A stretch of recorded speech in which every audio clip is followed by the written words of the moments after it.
สบายดีFCมันจุกูจุกคนมาพอกับซ่องเบาแย่น้อยแกวิชัยอีกคือเก่าเด้อพี่น้องมื้อนี้ค่อยได้มาบ้านสะพานไซพี่น้องบ้านโพสิแก้วน้อยค่อยก็ไม่ได้มาเวียงหลานชายถือว่าได้เอาหมูมาปัวแปลงหีดคลองสปการเพิ่นพี่น้องเพราะว่าหลานชายได้มาเอาเมียอยู่นี้มาเอาเมียอยู่บ้านนี่ถือว่ามันว่าสิได้แต่งเดือน6ก็เลยบ่ได้แต่งพี่น้องแล้วก็เลยเอาหมูมาปัวแปลงเพิ่นพี่น้องFCเฮาทุกคนเห็นคลิปนี้ก็ฝากกดไลค์กดแชร์กดติดตามบ่าวแย่น้อยแกวิชัยเด้อFCทุกคนเด้อป้าบัดนี้บ่ว่าหลายอย่าห่างเนาะFCเนาะไปเบิ่งแก้วดอง2ชั้นเฮาทางเฮือนบัดนี้ไปติดตามเบิ่งนำกันเด้อFCทุกคนเด้ออย่าพาเลื่อนผ่านเด้อเห็นคลิปนี้ก็ติดตามคลิปให้มันจบนี่เด้อFCทุกคนเด้อแต่ว่าฮีดคลองสปการเพิ่นสิเป็นแนวใดไปแนวใดถ้าไปเบิ่งนำกันไปบัดนี้โดยสบายดีพ่อดองหักแพงมาโดยอยู่ดีมีแห้งร่ำรวยลำรวยอยู่ดีมีแห้งพ่อดองหักแพงอยู่ดีมีแห้ง จ้า ร่ำรวยนั่นเห็นบ่มันเว้าแล้วก็มีแต่คนหักคนเพชร โดยนี่แหละให้FCเห็นน้ำนี่ร้านไผ่ข่อยเด้อนี่เด้นี่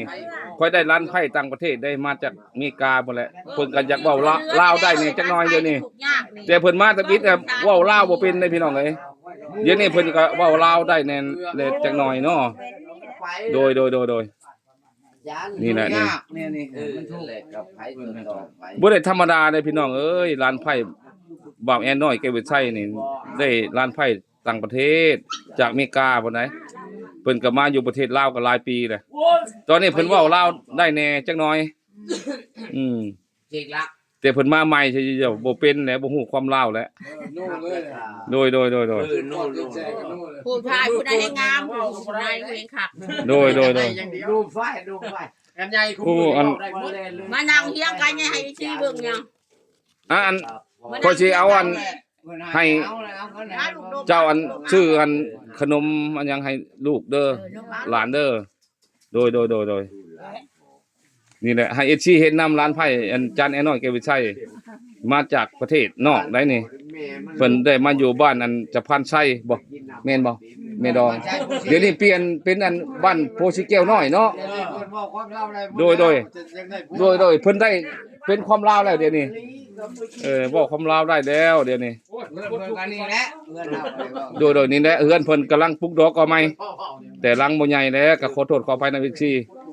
แต่บ่ใหญ่ก็อย่ามันเนาะขอทานแต่ความหักความแพงกันเฮาสิค่อยปรับปรุงไปนำหลังมันหักสิได้ใหญ่เนาะต่อหน้าไปเนาะเดี๋ยวอยากให้ FC เห็นนำนี่เพิ่นผู้นี้เป็นน้องเด้อนี่เด้อขอโทษขออภัยจากชี้มือนี่จักหน่อยแต่ว่าเพิ่นนี่เป็นเอื้อยร้านไผ่คนนี้เป็นเอื้อยและผู้นี้เป็นน้องอยากให้ FC เห็นนำนี่มาจากพลังเมิดทั้งสองนี่แต่เดี๋ยวนี้หันเว้าคำลาวเป็นแหละเนาะโอ้ย เลย มันเป็นมื้อเกิด นี่แหละเพิ่นว่าคนประเทศนอกมาอยู่ลาวก็ต้องได้เป็นความลาวต้องได้ขึ้นกับลาวเฮานี่แหละนี่FCเฮาทุกคนเห็นก็ช่วยกดไลค์กดแชร์กดติดตามเบาแอน้อยแกวิชัยเด้อแอน้อยแกวิชัยนี่ก็ดีใจได้ร้านไผ่ต่างประเทศนี่จนยังบ่ได้กลับนี่ว่าสิได้กลับเลยก็ยังบ่ทันได้กลับเทื่อนี่จักหน่อยพุ่นแล้วจังสิได้กลับบัดนี้ฮะให้ร่ำรวยโชคดีเด้อหลานเด้อเด้อก็เด้อลูกเด้อสบายดี สบายดีที่นี่ สบายดี โดยอ้างสิรับประทานอาหารอีกทีทุกคนเลยมาเด้อมารับประทานอาหารนำกันลมกันแล้วทั่วหมดแล้วเวียกการก็ดีถือว่าบัดนี้ก็มีแต่รับประทานอาหารต้นพินพี่น้องเอ้ยอีกทีทุกคนก็มาเด้อมารับประทานอาหารนำกันตอนเที่ยงกำลังสิรับประทานอาหารนี่แหละพอเราดองลงเหรอเฮาก็บ่ฮู้ มันบ่แม่นนำเจ้าตัวนี้ข้อยก็บ่เข้าใจ อย่ามาใกล้เด้อ เดี๋ยวทั้งลุงทั้งตาทั้ง มาให้ร้องเลย กบทั้ง5เพิ่นก็หลายคนเติบได้มาพี่น้องเอ้ย